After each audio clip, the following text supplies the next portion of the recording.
La brisa que descendía de la montaña llevaba polvo y aroma a tierra árida, cuando Alma ingresó por ocasión final a la habitación de don Elías. En el exterior, los sobrinos marchaban de un extremo al otro del pasillo con aquella ansiedad de varón que ya contabiliza lo que aún no posee. En el interior, únicamente ella y el anciano, envueltos en la quietud que poseen las recámaras donde una persona está partiendo. Lo que don Elías le encomendó aquella velada no era oro ni plata, era algo más ancestral y potente que cualquier divisa. Y cuando los herederos la expulsaron al clarear el alba con las manos aparentemente desprovistas, ignoraban que se habían confundido de adversario. Coméntanos aquí abajo en los mensajes desde qué localidad nos oyes. Presiona el botón de me gusta y comencemos con el relato. Saludos, qué inmensa felicidad recibirlos en Relatos de Juan Carlos. Antes de proseguir, cuéntanos en los comentarios desde dónde nos sintonizan, desde qué metrópoli o nación. Nos fascina leerlos y contestarles. Si aún no están suscritos, este es el instante ideal. De esta forma, al narrar un nuevo cuento, serán los primeros en notarlo. Si este relato ya les agrada, dejen su like y prendan la campana. Ahora sí, prosigamos. Alma había arribado a la hacienda La Centinela 12 años atrás, a sus 22, sin más posesiones que sus manos y las ganas de emplearlas. El señor Elías Fuentes la halló reposando en el borde del sendero principal, con los pies lastimados y un bulto de prendas bajo el brazo, observando el horizonte zacatecano como quien contempla una incógnita sin solución. Le cuestionó su destino. Ella contestó que iría donde hubiese labor, y él le indicó que subiera al carruaje.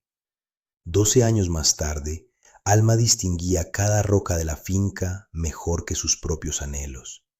Comprendía cuándo llovería por la forma en que los mezquites inclinaban sus ramas, y reconocía qué pozos conservaban líquido puro y cuáles sabían amargos. Entendía que el suelo del sector norte producía el doble si se dejaba reposar una temporada de cada 3, porque don Elías se lo había mostrado transitando con ella por las parcelas, apuntando con su garrote, refiriéndose al terreno como si fuese un individuo. El terreno no se adueña, le había expresado una vez hace bastantes años. El terreno se protege. El que piensa que lo posee, temprano o tarde se equivoca. Alma jamás olvidó esa oración. La conservaba en el mismo sitio donde uno atesora las frases que resuenan a certeza cuando se pronuncian y a presagio cuando transcurren los calendarios. Don Elías carecía de descendencia. Contaba con 2 sobrinos en la urbe de Zacatecas, Arturo y Vicente, vástagos de su hermano mayor, fallecido 15 años atrás. Los parientes visitaban la hacienda anualmente, por lo regular en la época invernal, luciendo prendas recientes y opiniones sobre lo que urgía renovar, y se marchaban al tercer día con la misma prisa con que irrumpieron. Don Elías los acogía amablemente y los despedía sin lástima. Son citadinos, le mencionaba a Alma posteriormente, sin resentimiento. No comprenden el terreno porque jamás lo han requerido. Cuando el padecimiento se presentó en el otoño de aquel ciclo, los sobrinos también se presentaron. En esta oportunidad no aguardaron al invierno. Llegaron en octubre vistiendo atuendos lúgubres y portafolios de piel, acompañados de un jurista de la metrópoli llamado licenciado Perales, quien acostumbraba a dialogar con palabras que nadie más captaba. Arturo era el primogénito, un sujeto de 40 y tantos, cabello engominado y palmas que jamás habían rozado el lodo del esfuerzo. Vicente era un lustro menor y solía inspeccionar cualquier aposento como calculando su valor al estar desocupado. La velada inicial de su llegada, Alma los oyó charlar en el pasillo mientras ella guisaba la cena. La empresa minera propuso una excelente cifra por la Sierra del Norte, expresó Arturo en un tono no muy discreto. ¿Y el tío?, indagó Vicente. El tío no resistirá más de un par de semanas. El médico lo aseguró.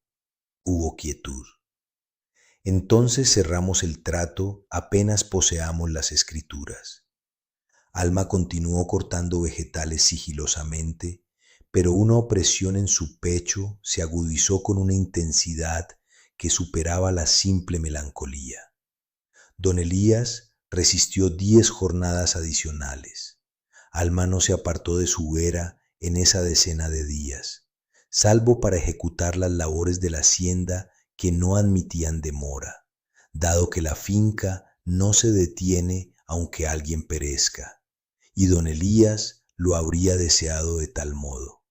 Le suministraba bebida, le renovaba las compresas, le recitaba las notas de su bitácora rústica cuando él lo solicitaba, ya que oír sus propias reflexiones sobre el campo le otorgaba una tranquilidad que ningún otro fármaco conseguía. Los sobrinos ingresaban a la recámara un par de veces diarias, saludaban, consultaban su estado y se retiraban en 5 minutos. La velada del 10º día, don Elías convocó a Alma. Cuando la vivienda ya reposaba en absoluta calma, ella ingresó a la habitación portando el farol de combustible. El longevo se hallaba semi-incorporado en su lecho, haciendo un esfuerzo que le robaba el aliento, pero que no estaba dispuesto a evitar. «¿Estás ahí, Alma?», pronunció. Ella tomó asiento en la banqueta habitual junto a la cama. Don Elías introdujo su palma lentamente bajo el jergón y extrajo un cofre de madera esculpida, de las dimensiones de un tomo grueso. La madera lucía sombría, adornada con siluetas que asemejaban raíces o corrientes fluviales contempladas desde las alturas. La depositó sobre las cobijas entre ambos. «Esto no se lo he enseñado a ningún individuo en medio siglo», afirmó. Alma observó el estuche, sin rozarlo. «¿Por qué a mi persona?», interrogó. Don Elías la contempló con esas pupilas que el padecimiento había tornado más inmensas, más profundas. «Porque ellos únicamente perciben la arena», manifestó y apuntó imprecisamente hacia el pasillo donde pernoctaban los parientes. «Pero tú comprendes la raíz». Hizo una pausa para inhalar. «Resguarda el núcleo del valle, Alma. Lo que reside dentro de este cofre es lo único que logrará redimirlo». «¿Redimirlo de qué?». «De lo que se aproxima», aseveró el anciano. «Usted ya lo comprende. Lo oyó en el pasillo». Alma no contestó, pero agarró el estuche con ambas palmas. Don Elías soltó un suspiro prolongado y hondo, de la clase que marcan el final. Clausuró sus párpados y jamás volvió a abrirlos. Los herederos ingresaron a la recámara 20 minutos más tarde, cuando Alma salió a notificarles. Arturo contempló el cadáver de su pariente unos instantes. Enseguida observó el estuche que Alma sostenía entre sus dedos. «¿Qué resulta ser eso?», indagó. «El señor Elías me lo cedió previo a su partida», contestó Alma. Arturo y Vicente cruzaron miradas. «Todo lo que yace en este terreno es de nuestra propiedad», dictaminó Arturo con una serenidad que resultaba más alarmante que un alarido. «Eso abarca lo que usted porta en las palmas. Su tío me lo otorgó directamente». Su tío se encontraba grave y no estaba en facultades de ceder absolutamente nada. Arturo estiró el brazo. «Entrégueme el cofre». «Me niego». La pausa que prosiguió fue breve y densa. Vicente avanzó hacia ella. Atienda, expresó con un tono que buscaba parecer lógico. Comprendemos que usted laboró aquí bastantes años. Eso se valora. Pero este predio cuenta con titulares legítimos y todo lo que alberga, sin excepción, nos pertenece por sucesión directa. Si nos fuerza a contactar a las fuerzas del orden, procederemos. Alma observó a ambos sujetos. Enseguida bajó la vista hacia el cofre en sus palmas y finalmente los miró de nuevo. Contacten a quien deseen, sentenció. A las 6 de la aurora, con el astro rey asomándose tímidamente por la cordillera, el licenciado Perales se presentó con un par de escritos y un mandato que Alma no logró rebatir por carecer de defensa legal o fondos para costearla. Las escrituras del predio figuraban a nombre de Arturo y Vicente Fuentes. Todo lo contenido en la centinela era suyo.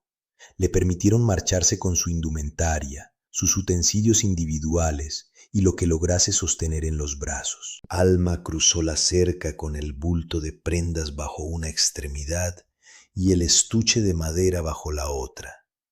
Ninguno de los individuos notó cómo lo ocultaba entre la tela, o si lo notaron, supusieron que ya la habían doblegado.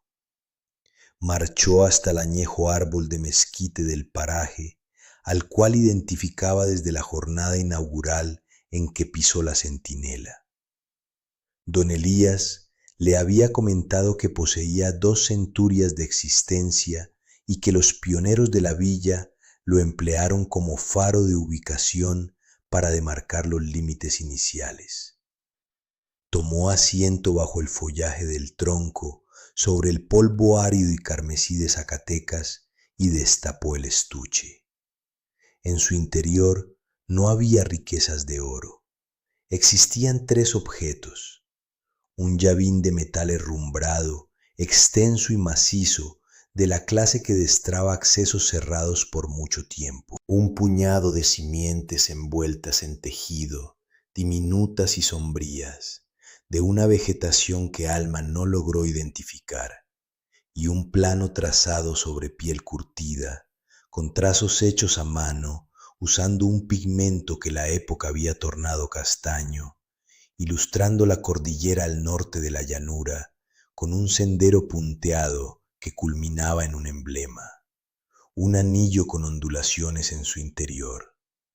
Como agua observada desde el cenit, en la parte inferior del croquis, redactado con la misma caligrafía comprimida que Alma aprendió a descifrar en la bitácora de don Elías, se leía: el núcleo del valle, la montaña, lo que redime no resplandece. Alma plegó el pergamino meticulosamente, guardó el llavín y las simientes en la bolsa de su mandil y cerró el cofre vacío. Posteriormente se incorporó e inició su caminata hacia la zona norte. La choza de barro desolada que halló en la frontera de la llanura llevaba años despoblada, mas aún conservaba cubierta y una entrada que sellaba. Aquello bastaba. Esa velada, iluminada por una flama de cera hallada en un compartimento, Alma desplegó el pergamino de piel sobre el mesón rústico y lo analizó con el mismo detenimiento con el que don Elías le enseñó a descifrar el terreno. La ruta punteada iniciaba en el árbol de mezquite, ascendía por la vertiente oriental de la cordillera y atravesaba un lecho árido que en el pergamino se denominaba Arroyo de los Huesos. Continuaba escalando hasta una zona donde el croquis ilustraba 2 rocas monumentales configurando un arco. Tras el arco, las marcas guiaban a la apertura de una caverna distinguida con el emblema del líquido. Alma rememoró un detalle.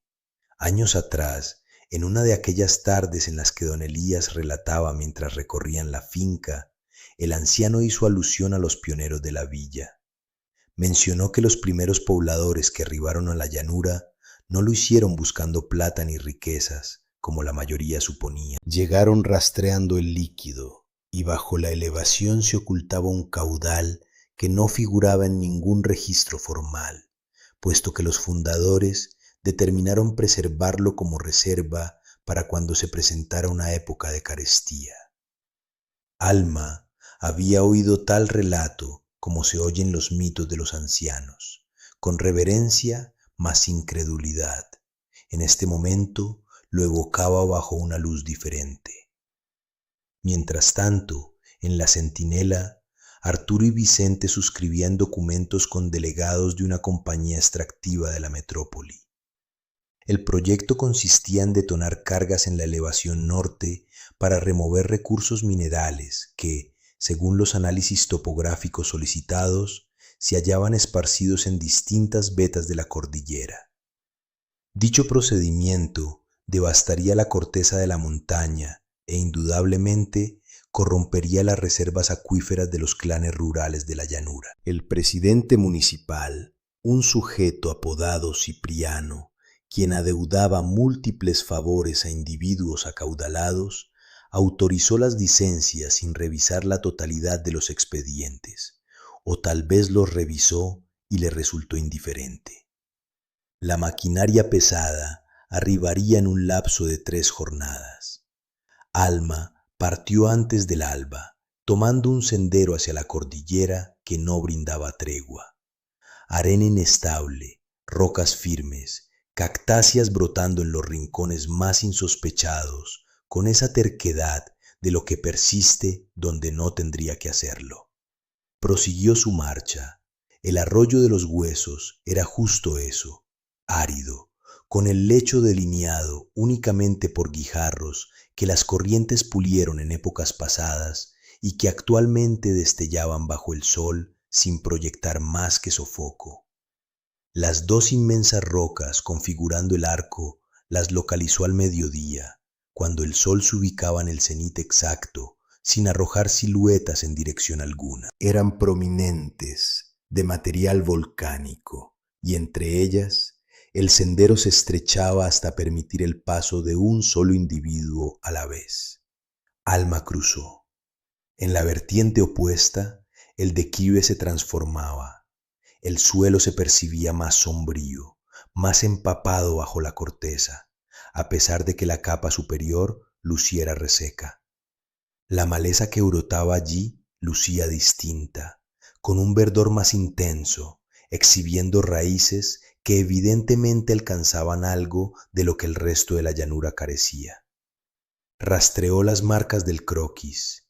La gruta se ocultaba tras un matorral de huizaches que la encubría casi en su totalidad. De no tener certeza de su ubicación, habría seguido de largo. Alma apartó el follaje sigilosamente, sin prisa, y descubrió el umbral. Era de poca altura, obligando a encorvarse para ingresar, y despedía un aroma a suelo húmedo y a roca ancestral. Prendió el fragmento de cera que acarreaba.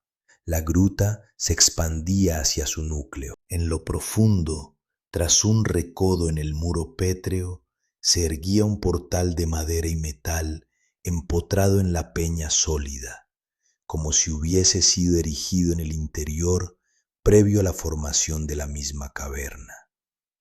El material maderero lucía sombrío, dilatado por lo mojado del ambiente, mas intacto.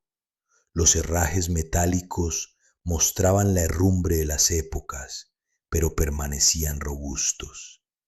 Justo al medio, un cerrojo. Alma extrajo el llavín de su bolso, lo introdujo en la hendidura y presionó.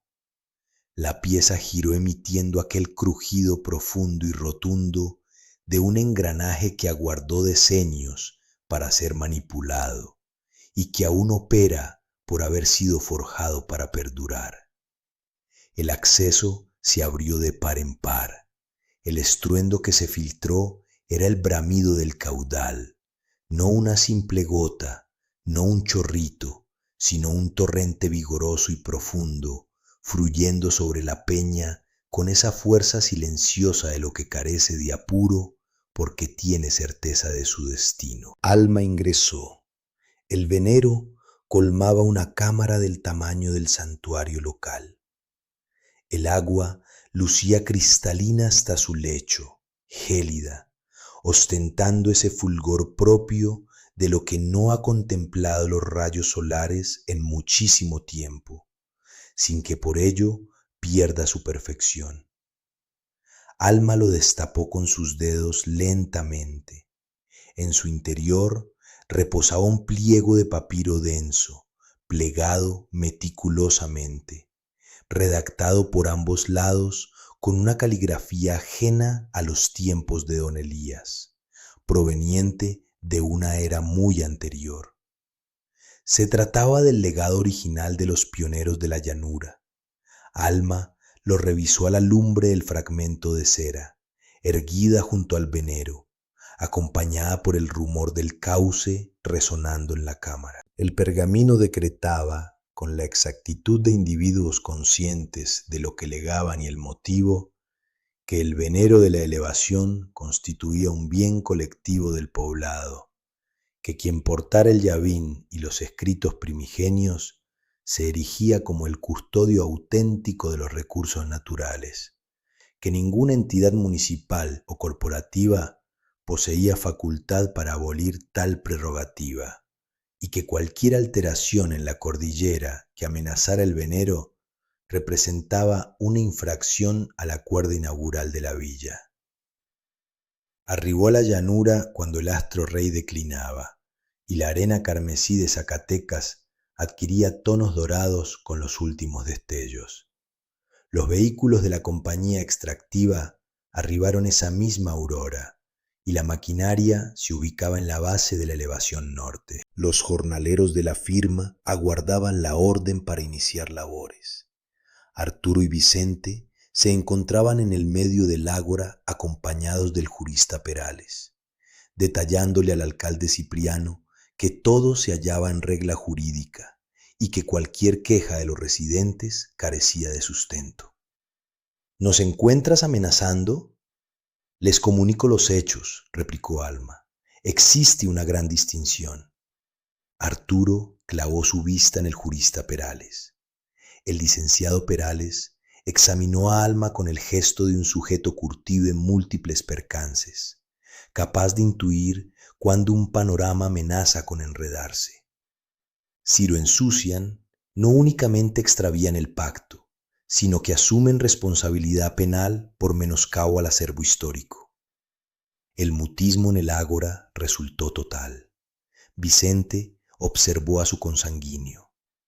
Resulta inviable, declaró Arturo. Ese escrito es ficticio.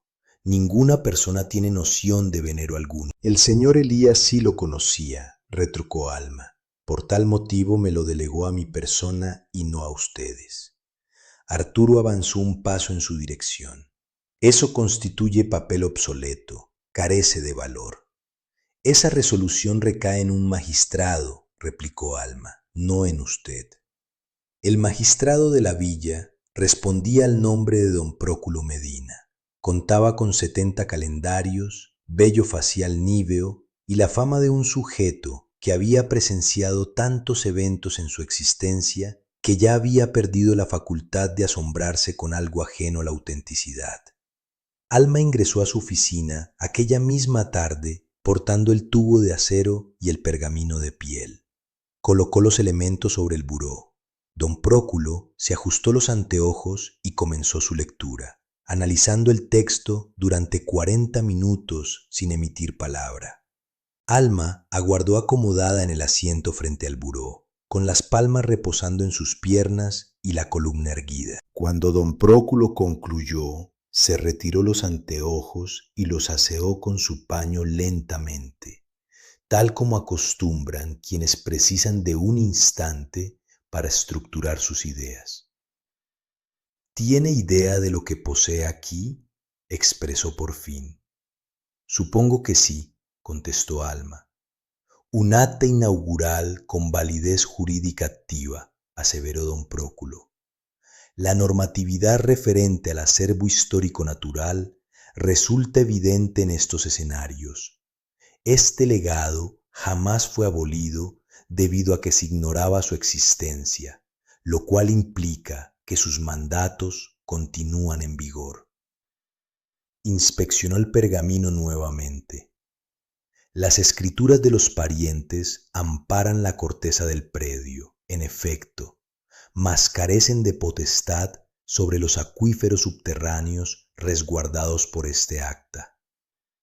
Representan dos entidades dispares, y en cuanto a la compañía extractiva, don Próculo asomó su vista por el ventanal hacia el ágora, donde la maquinaria continuaba paralizada. Si ejecuto el registro oficial de esto esta misma noche, indicó, al alba de mañana, el pacto de la extractiva queda congelado por la ley hasta que se solucione la controversia.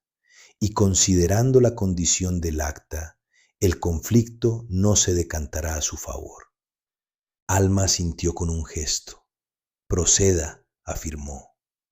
Don Próculo empuñó el bolígrafo. La novedad circuló por la villa antes de la salida del sol. Los delegados de la firma se presentaron en la oficina del magistrado a las 7 de la aurora. Abandonaron el recinto 20 minutos más tarde, luciendo el rostro de individuos que acaban de asimilar que suscribieron un pacto imposible de honrar. Arturo y Vicente Fuentes, quienes avalaron con prendas personales para avalar la intervención de la firma, resultaron vulnerables a pasivos que ninguno era capaz de liquidar con su patrimonio. El jurista Perales entregó su dimisión como apoderado previo al mediodía. En el ágora, la población se fue informando paulatinamente, de rumor en rumor, con esa celeridad propia de las venturas en las villas reducidas, cuando por fin se presentan tras prolongados temores. Alma se encontraba acomodada en el asiento del ágora cuando don Próculo se aproximó para cederle una réplica de la inscripción oficial del acta. Escalaron la elevación empleando la misma ruta que Alma recorrió en solitario un par de jornadas atrás. Cruzaron por las inmensas rocas configurando el arco y ubicaron la gruta. Requirieron saneamiento, extracción de sedimento acumulado por decenios y ciertos segmentos de cimentación donde la peña se había debilitado. Laboraron durante un par de jornadas. A la jornada posterior, mientras el sol zacatecano iniciaba su declive hacia el ocaso y teñía la llanura de ese tono anaranjado, exclusivo de las zonas áridas en instantes precisos, Alma retornó al viejo árbol de mezquite. Sostenía las simientes del cofre de don Elías entre sus dedos. Las preservó desde la jornada inicial, ignorando con exactitud su especie, pero teniendo la certeza de que si don Elías las custodió, fue por un propósito mayor.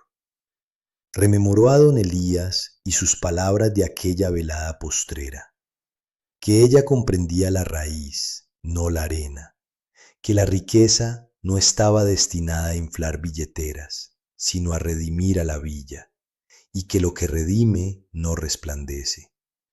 Tenía absoluta certeza en todo. La riqueza no radicaba en el llavín, ni en el pergamino, ni en el venero. La riqueza consistía en la fe de un individuo que supo a quién delegarla.